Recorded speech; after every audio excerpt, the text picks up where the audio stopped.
Hey everybody, I hope you're doing well today. Well, let's take a look at the first video of the Foundations of IB Economics series called Scarcity, Choice, Opportunity Cost, Utility, and the Basic Economic Problem. And you might be asking yourself, good night, what is all of that stuff all about? Well, let me tell you something. It's the backbone of this philosophical look at human behavior. Economics is philosophy expressed in mathematical terms on charts. If you just get this in your head right from the beginning of your studies, economics is about human behavior. It's not about data. It's not about graphs. It's about us, me, you, and the decisions that we make and the reasons we make that. Philosophers take a look at why people act the way they do, or what the thoughts are behind people's actions. Adam Smith, who was the first person to write these things down, at least the first person in the West to write these things down, was a philosopher. He wasn't a scientist. He was a philosopher. He looked at human behavior, and he took human behavior, and he put it into a construct that we could understand. And the basic underpinnings of that human behavior is the notion of scarcity, the notion of choice, the notion of opportunity cost, utility, and this basic economic problem. So here we go. So here we go, the big picture stuff, economics. Economics, as I just was mentioning, is a social science, right? It's the study of how we behave, of how people interact with one another. We're not a bunch of robots, right? We don't all act the same way. I get that. On the small, we all act fairly individually. But on the large, group behavior is actually quite predictable, right? And therefore, as Jocelyn Blink mentions, it's, quote, studyable, right? And this is what economists use to study our behavior. They look at group behavior. On average, if the price goes down, all of us know we are more likely to buy it. That's why stores in the mall put things on sale, right? If the price goes up, more of us are less likely to buy it. That's basic economic behavior. Not always, because I might not like the shoes and they could be free no matter what. No matter what, I won't buy them. But on the whole, group behavior is fairly predictable, and that's what economists look like. That's what economists look at. Cool, some more big picture stuff. The logic of economics, just follow this sort of logic here. Earth has limited resources. The resources are used to produce goods and services. People have infinite wants and needs, and therefore there's a conflict between finite resources and infinite needs and wants. People cannot have everything that they might want, right? And this is where economists comes in. So if you think about it, economics is the study of how scarce resources are allocated to fulfill infinite wants of consumers. Okay? Big picture stuff. We all get it. There's only so much earth. There's only so much land. I remember my grandfather telling me, buy real estate, buy land. Why? Because there's always going to be more people on this planet, and there's only so much land. So if there are more people and the same amount of land, guess what's going to happen to the value of the land? It's going to go up. And that was his advice to me. And you think about it, it's kind of true. Like this kind of genius in a way, really simple and overstated and doesn't always fit. But in the long run, yeah, of course, land prices always go up because it's a finite resource. So now let's look at some core economic terms that you just need to know, okay? So you got to get these words in your head. Economics is a new vocabulary, right? It's a whole new language, really. And in order to be successful in this program or in this course, you need to know this language. Okay, so words you need to know. Goods, what are they? Physical objects that are capable of being touched. In other words, they are tangible, right?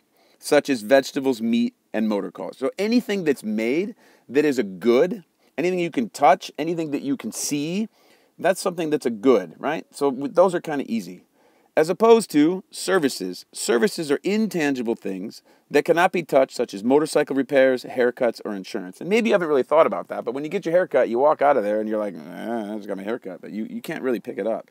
And I always tell my students here in Santiago, like, listen, if you can pick it up, it's a good. If you can't, it's a service. So like, for example, an education is a service because you can't really pick it up. Okay? A very important distinction is made between goods and services, and if you just think about whether or not you can touch it or not, whether or not you can pick it up or not, then you kind of get the idea of the difference. Okay, wants. Wants are things that we would like to have, but are not necessary for immediate physical survival, such as iPhones and televisions and a whole bunch of other stuff that we have. right? Needs are things that we must have to survive, like food, obviously, shelter, and clothing.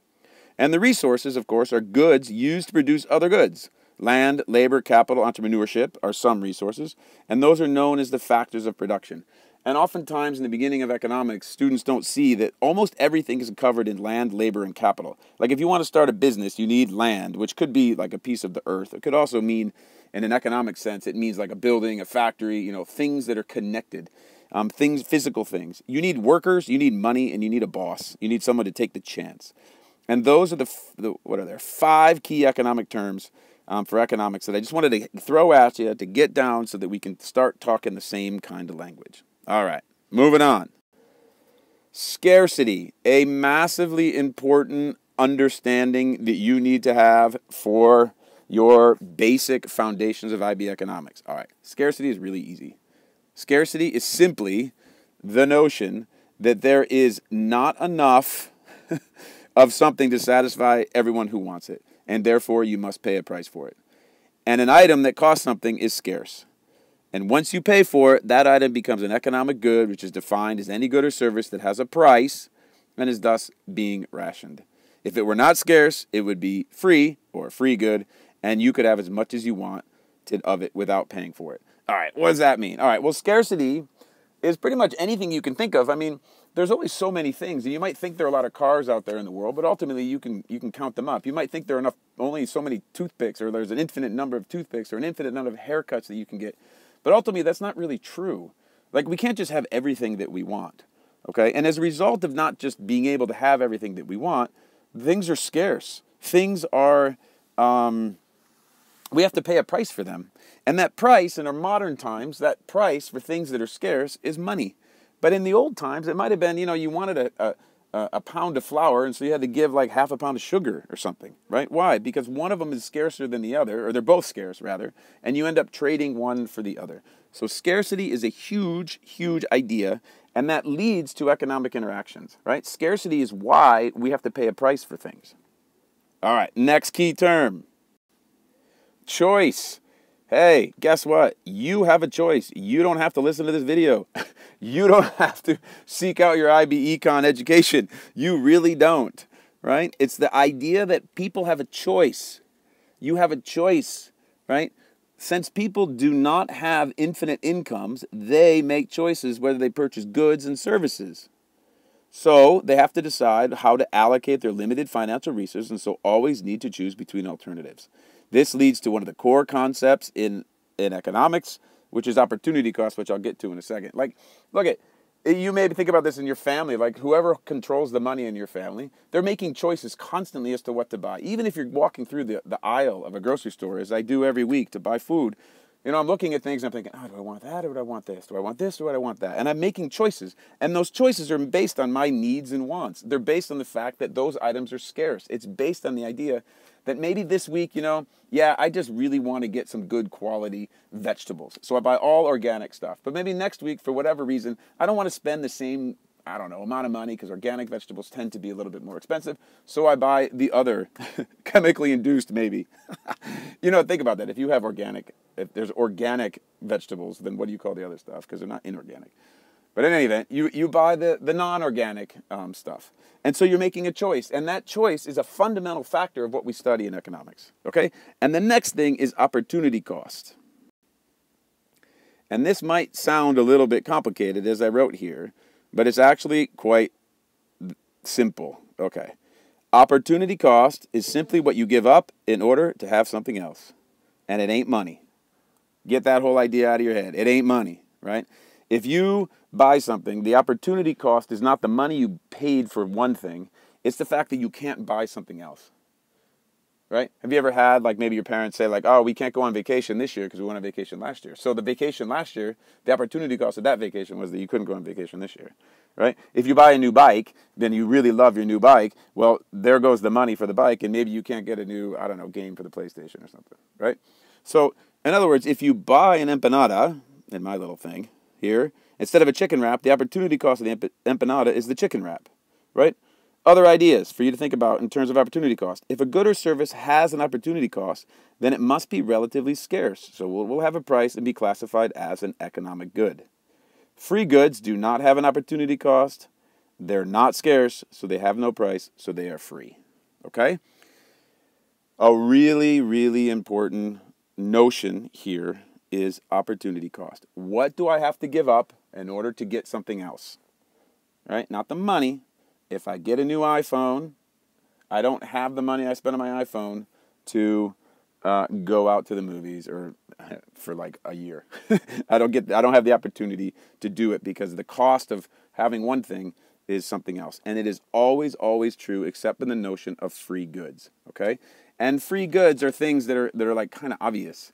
Right? Like, I don't know, people always say like air, you know. A free good is air. You don't have to pay for air, at least not yet. But a free good is something where there's no economic transaction that takes place. It's just free. All right, next topic. Check it. Utility. Utility is what? Nothing. Your happiness.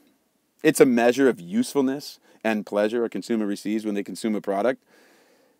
It's a fancy way of saying, like, you get the ice cream cone and, oh my goodness, it's so good, right? You love it. Okay. There are two basic kinds of utility. Number one, total utility. Number two, marginal utility. Total utility is the total satisfaction gained from consuming a certain quantity of a product. And I mentioned an ice cream cone kind of out of the blue because it's such a great example, right? It's a great example of this second idea called marginal utility, which is the extra utility gained from consuming one more unit of a product. By the way, anytime you see this word marginal in economics, it means the difference between, say, one ice cream cone or two. Having, you know, one glass of water that you, well, nah, that doesn't work because you, stay with ice cream cone. One ice cream cone or two. The marginal utility is the extra happiness you got for the fact that you had two ice cream cones. The total utility would be the utility, the happiness that you felt when you got the first one, plus the second one. Generally speaking, it is believed that in the majority of cases, the marginal utility gained from extra units of a product falls as consumption increases.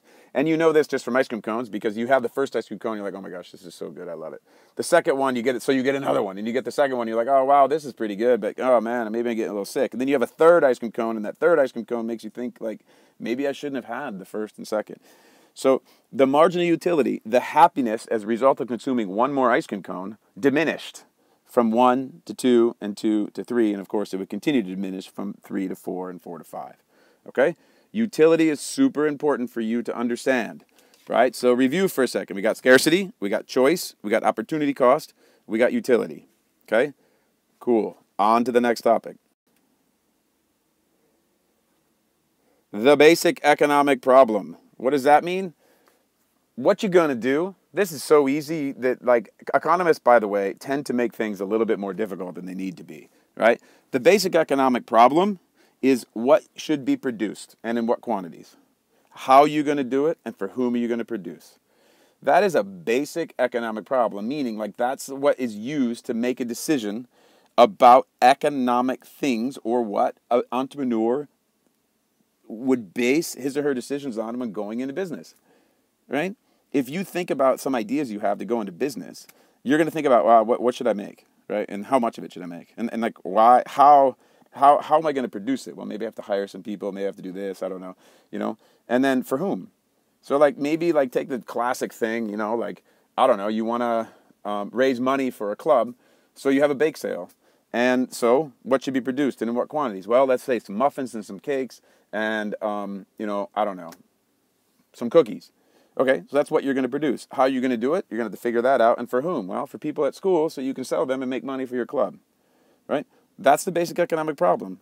And you sold and of course you sold all of your stuff.